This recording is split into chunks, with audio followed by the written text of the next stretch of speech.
আসসালামু আলাইকুম। আজকে দেখাবো চুরি সেলোয়ার কিভাবে কাটতে হয়। এখানে লম্বা ৪১ ইঞ্চি, পায়ের মুখ হচ্ছে ৯.৫ ইঞ্চি।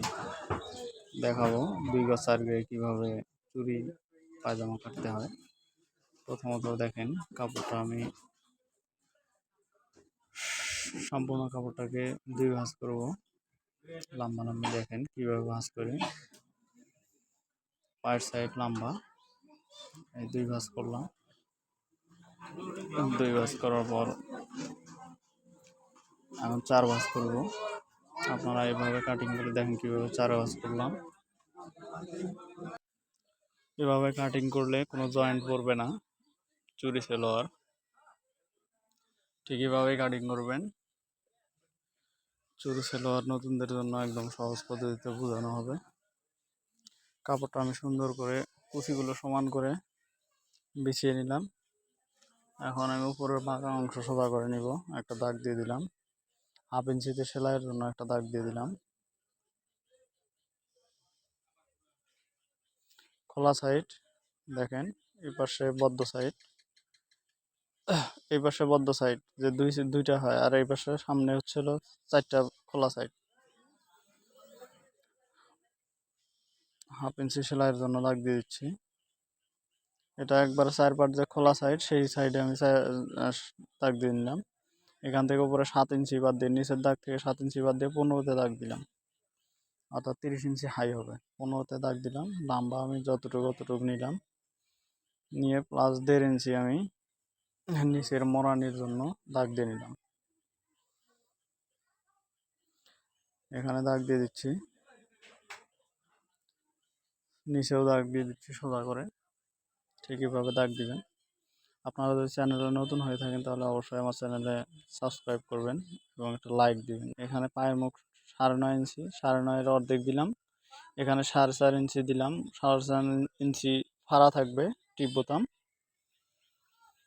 দেখেন 9.5 ইঞ্চি 5.25, এখানে হচ্ছে হলো 5.5, উপরে 11 হবে। 11 না হলে পা ঢুকবে না, এই জন্য উপরে 11 দিলাম এবং প্লাস 1 ইঞ্চি সেলাইয়ের কাপড় নিলাম। নিয়ে আমি শেপ দিচ্ছি। আপনারা কে কোন কীরকম সাইজ চেহারা অনুপাতে আপনারা পায়ের শেপটা দিবেন। দেখেন এভাবে একটু রাউন্ড।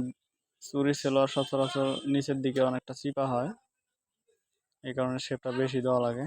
আপনার চেহারা অনুযায়ী শেপ দিয়ে নেবেন। এখানে 1.5 ইঞ্চি ভেতরে একটা দাগ দিবেন সাইড থেকে, দিয়ে এখানে সোজা করে দাগ দিয়ে এখানে রাউন্ড করে দেবেন, শেপ দিয়ে দিবেন। দেখেন একদম সহজ পদ্ধতিতে। এখানে 11 ইঞ্চিতে দাগ দিলাম। একবারে ডাবল করা আছে কাপড়টা, কোনো জয়েন্ট ছাড়াই। এখানে দেখেন 11 ইঞ্চিতে দাগ দিলাম। চতুর্পাশে হাইট নিচে 9 ইঞ্চি, 9 ইঞ্চি,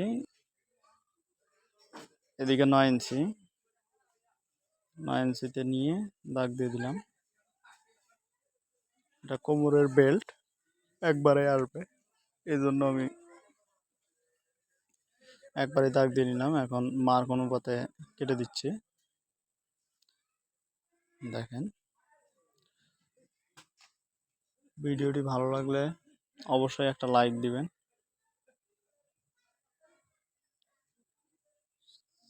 সমান করে কেটে দিচ্ছি।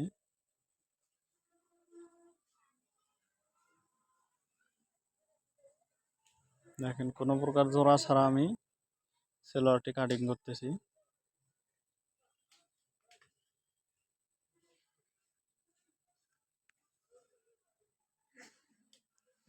করা শেষ, বেল্টটা কাটিং করে নেব।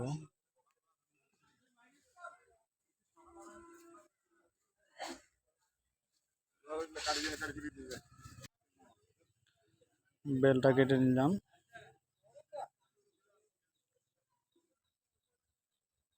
এখানে টিকেন দিয়ে নিচ্ছি। এই পাশে জয়েন্ট সাইড দেখেন আমার 2টা পার্ট এখানে হয়ে গেছে, দেখাচ্ছে। দেখেন জয়েন্ট সাইড 2টা, একটা আর এই যে 2টা, 2টা হলে আমাদের বেল্টের কাপড় হয়ে গেল, কোনো জয়েন্ট নাই। অবশ্যই এই পাশে জয়েন্টটা রাখবেন। আমি যে পাশে জয়েন্ট সাইড রাখছি,